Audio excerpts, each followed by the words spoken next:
Good morning. My name is Nick Taylor, and I'm here with my colleague Jonathan O'Boylan, representing the appellant in this case, Mr. Michael Trout. And Your Honor, we request 2 minutes for rebuttal. Okay. Your Honor, the matter before the court this morning is a simple public records case. My client, Mr. Trout, was a candidate for the 21st Congressional District in 2014 for United States Congress.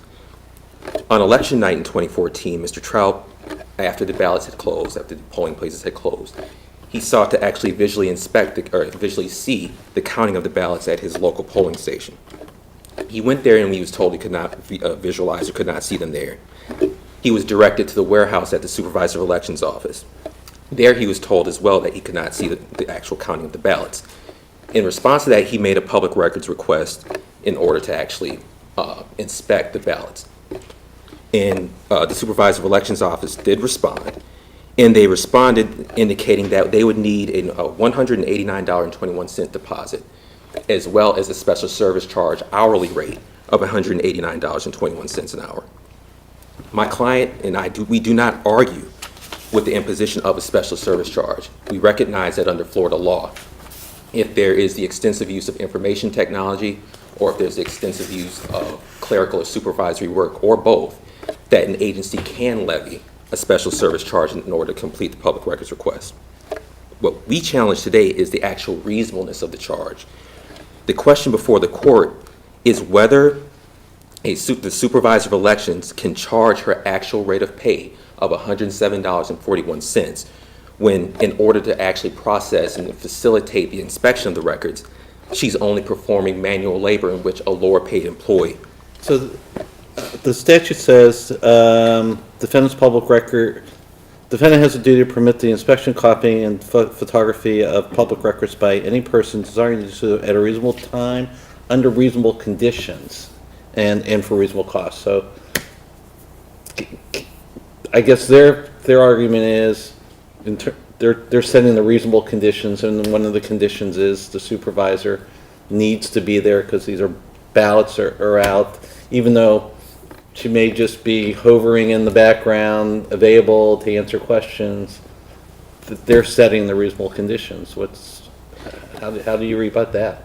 Your Honor, you're quite right, and my client is not challenging Ms. Bucher, the Supervisor of Elections' right to be there. We would think it would be inappropriate for us, to demand that, she can't be there and she can be there. She has a right to run her office. But what we're simply saying is, and if she wants to charge an actual special service charge, that it has to be reasonable. If she's doing something, like the first 4 to 6 hours, it's described that she is actually going to basically locate the boxes in which the ballots are located, take them down, check them out of the office, and take them from the warehouse to the actual room in which the inspection is going to occur. All 4 employees, herself included, are going to be involved in that. She makes $107.41 an hour. The lowest paid employee that is doing the exact same thing is making $26.77. So your contention, though, is that we should read into the statute a element or a provision that when a reasonable special service charge that is reasonable must be the lowest hourly rate of the lowest paid employee involved. Yes, Your Honor, we believe that's the reason. Why isn't that, okay, yes. I'm sorry. Why isn't that the province of the legislature to do that as opposed to us sitting up here? Because we're just going to be adding words to the statute. Well, Your Honor, I think that would just essentially be interpreting what the term reasonableness is. And there have been courts in this state that have gone along with this, along with many local agencies, many cities. State versus Guadinas is a case out of the Ninth Circuit in which, in this case, a public records request was made. And there was clerical work to be done, but in that specific case, there was a light duty officer who was actually paid higher than the lowest paid clerical worker. Did that case involve ballots? That case did not involve ballots, Your Honor. That case, I'm not, to be honest, I'm not sure the actual documents that involved it. It did not involve ballots. But in that case, they found that simply to make copies of those records was clerical work, and because of that, the agency could not charge the actual light duty officer's payment rate, that they had to charge the actual clerical rate, which was lower.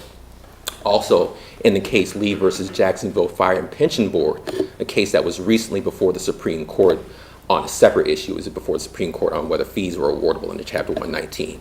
But at the lower court, there was a special service charge of $81.60. In that case was the highest paid rate. But the court found that that was reasonable because the records that were being produced needed to be, they could only be identified by the person who made $81.60 an hour. The other 6 or 7 employees, quite frankly, did not have the expertise, I guess, to identify those records. It's Well, was it unreasonable? And did the trial court make a finding that it was unreasonable for Ms. Bucher to be there? No, there was no finding. The lower court in this case did not find that it was unreasonable for Ms. Bucher to be there. And you don't contend that it was unreasonable for her to be Absolutely there? not. The only So then you're only saying is, although her reasonable hourly fee is $100 an hour for whatever it is, she shouldn't charge that for this? we're saying that if she was doing something that was supervisory in nature, she would be fine to charge her $107. Well, isn't she supervising them when they're pulling them out and she's saying, yes, this is part of this? She's answering questions, she's doing all that. Isn't she supervising? Per the record, at least, especially for the first 4 to 6 hours, the record shows that she is not. The record shows that she is essentially performing manual labor. All 4 of them are producing the documents, taking them down from, I assume there's some type of platform they're placed on. They're transporting them from one room to the next. On the record, in their interrogatory responses and in their affidavit in support of their motion for summary judgment, for the first 4 to 6 hours, that's the only description of what they're doing. I'm thinking of this balance, but I'm thinking of other things. Is it your contention that reasonableness is always a question of fact, which always will go in front of a court in all of these public records disputes to determine whether it's reasonable to have this employee or that employee and that rate or that rate to determine whether you're entitled to a special rate and how much? I think it's for the courts to determine specifically what a person is doing. If a higher paid person is doing something that only they have the expertise to do, then it would be fine for them to charge their rate. But in the case that we have here, where the only thing Ms. Bucher is doing in the first 4 to 6 hours is doing the same thing that the other 3 employees are doing. And the least paid employee, the rate of the least paid employee in that case is $26.77. She's not doing anything differently. Therefore, it's our contention, I would submit, that it would be unfair to charge her highest paid rate. You have used up. Let me just have I have one other question. I mean, Mr. Taylor, if we read the statute on reasonable fees the way you want us to read it, when we confront a statute that allows for an award of reasonable attorney's fees, would we then be compelled to apply the same analysis and look at the job being done and require that we construe the statute as awarding only the lowest possible rate that an attorney's fee would charge, as opposed to a partner's rate or that sort of thing? Because the statutes both provide for, the reasonable fees, reasonable costs. Would we have to construe reasonable in the same way in attorney's fee statutes? And I would believe if there was an award of attorney's fees in the Chapter 119 case or any case, I believe that the court would have the ability to look at, do the lodestar factor and look at whether an hourly fee is reasonable or not. Or they would look at specifically what was done and determine whether it was reasonable or not. For example, if an attorney is making $350 an hour and they might be e-filing or something like that, something that could be done by a lower paid employee, or whether it could be done by a paralegal, I think the court would absolutely have the right to determine and look at those fees and determine whether they are reasonable or not. Okay. Thank you. Thank you.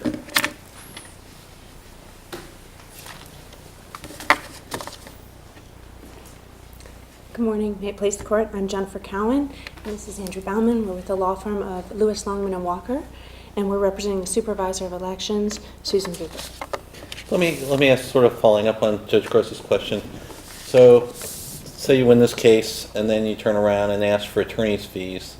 Are you going to be asking for it based on the fees of the government? Say it's government lawyers. I'm not sure. Are you guys government or private sector?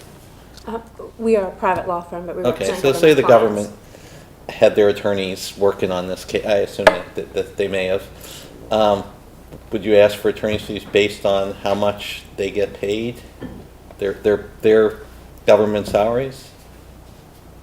We represent the Supervisor of Elections in this, so in seeking attorney's fees, it would be seeking our fees with regard to, yes, what our hourly rate is, what that was. But if you were assisted by a government attorney, or in any case, when a government attorney is involved, do they base their request for attorney's fees on he makes $90,000 a year, he makes $50,000?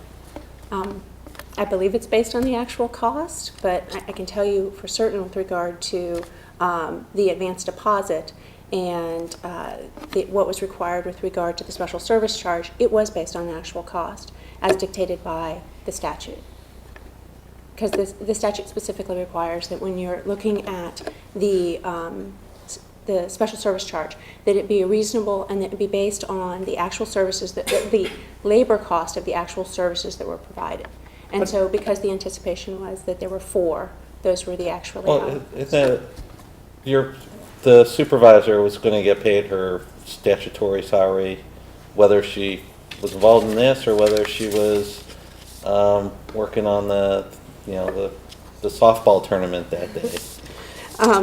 Correct, but the legislature in drafting that language, it's been part of long Florida history to go ahead and require that those who inspect records, that we defray the ordinary costs that are associated with those extensive requests, so that the taxpayers aren't shouldered with that burden of those extensive requests. In other words, that even though they are salaried employees, if they're spending their time on this particular request, they're not spending their time on other taxpayer business. Therefore, for this particular single individual should be paid for instead by the person making the request. That's correct. Okay. Absolutely. How do you feel about the trial judge's finding that ballots, the hard copy ballots, are a unique type of record? And how does that impact an inquiry into reasonableness? Thank you. It's an excellent question, and I agree. I mean, I think that the ballots are unique. They're unique under the public records law because you don't see in the public records law any other record where no one else is permitted to touch that record other than the Supervisor of Elections and her staff. And it's pervasive also when you look at... And you can't make copies of it, right? They have to come and physically look at them? They have to come to inspect them. There can be copies made that would be made by the supervisor's staff, but for an inspection, no one can touch that document. And actually in the affidavit, the supervisor explains that, in the affidavit that's provided on page 83 of the record, the supervisor actually explains that those records would be held up for them to inspect and no one would ever touch it. This is also seen pervasively throughout Chapter 101, where it deals with the ballots at all different points. So it deals with provisional ballots and the fact how those ballots are handled, that late voted provisional ballots, that they cannot be commingled, that once the polls are closed, only the election board may touch those ballots, that then once there's canvassing, only the canvassing board, the supervisor of election, and her employees can touch that ballot. And once canvassing is concluded and the ballots rest with the supervisor, only the supervisor and her staff can touch those ballots. So you see that unique treatment of the ballots throughout the statutes. And it's because the legislature valued this and had concern over maintaining not only public records in general, but ballots particularly, because that demonstrates the will of the people and goes to the heart of the democracy. With that, one other thing, discussed here was whether or not she would be providing clerical services. She would not be providing clerical services, and in her affidavit, it made clear the type of services that she would be providing. Those included confirming whether or not the records were actually responsive to the request, and then actual touching and holding up the ballots. So it was not the manual labor that was previously described, and I would ask you to look at the record at page 85 for that. And then the other thing I would draw your attention to is that both in the Gutierrez as well as in the Lee case, you see where courts are looking at the type of records, they're looking at the tasks that are involved, and they're determining whether or not those records and tasks dictate a more senior level employee being appropriate for handling those and then charging those fees. In this case, we're not talking about anything more than a 1 hour deposit. A 1 hour deposit for $189.21. Had that 1 hour deposit been paid, there would have been an inspection of those records. But because the 1 hour deposit was never paid, and instead there was this contest over whether or not the supervisor should be involved, the inspection hasn't occurred. And we see in both the Colby case and the Sunji case that if the reasonable advance deposit isn't paid, then records can be delayed, and that's not a violation of the Public Records Act. And then I'd also draw this court's attention to the circuit court below, where they provided an in-depth analysis of the reasonableness of the service fee, and they balanced the interest here. They balanced the interest of maintaining the integrity of the ballots, which we know is dictated to by Chapter 119, in that it's the custodian's responsibility to maintain the records, and given that these are official ballots, they're originals, they get that heightened level of protection. They also balanced the interest of the taxpayers of Palm Beach County to not have to incur and shoulder the burden of those costs for extensive requests. And then they also balanced the people's right to their own democracy, to both having their vote preserved and undisturbed, as well as being able to access those What documents. standards of deference should the trial court give to the supervisor of elections with respect to the term reasonable or reasonableness? Well, the supervisor of elections is a constitutional officer who is elected by the people of Palm Beach County, and her responsibility is to protect the integrity of these ballots, and she's defined the required process. In her affidavit, she goes through what process is required to go ahead and maintain this integrity based on not only her responsibilities under the Public Record Act, but also her responsibilities under Chapter 101. But what terms of deference should the trial court be giving? Is there like a Chevron deference? Well, I mean, I certainly think that deference should be given to her, but I would also tell this court that before you in the record, there is only one reasonable process that's been identified and that's factually before you, and that's the one that's been put forth by her. And in conclusion, I would just say that the circuit court correctly held that the facts were not in dispute. They correctly determined that the supervisor was entitled to prevail as a matter of law, and that summary judgment was appropriate. And we respectfully request that this court affirm the trial court's decision. Thank you. Thank you. You have about a minute to respond, a little over a minute. Oh, no, you have less than a minute, okay.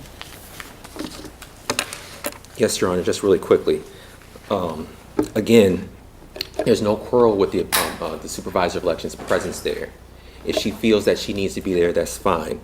But I think it's important to point out that for the first 4 to 6 hours before Mr. Trout even gets there, my client is being charged $189.21 an hour. And on the record in page 85, it does. What do you think your client should have been charged? I think my client should have been charged $26.77 for each of the 4 employees, since the lowest paid employee is paid $26.77. So for each hour, he should be charged about $100 as opposed to $189.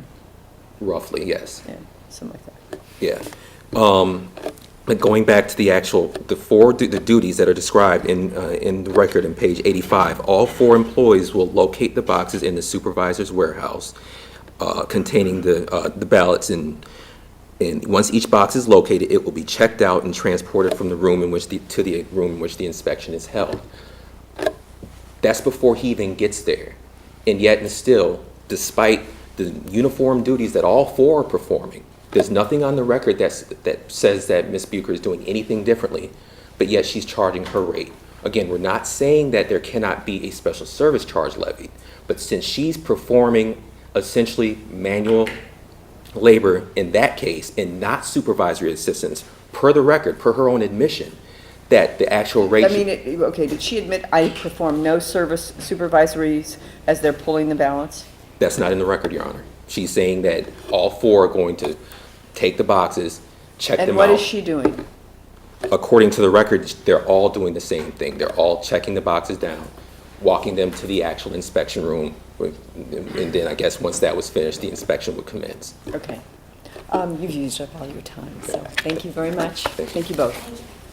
Thank you.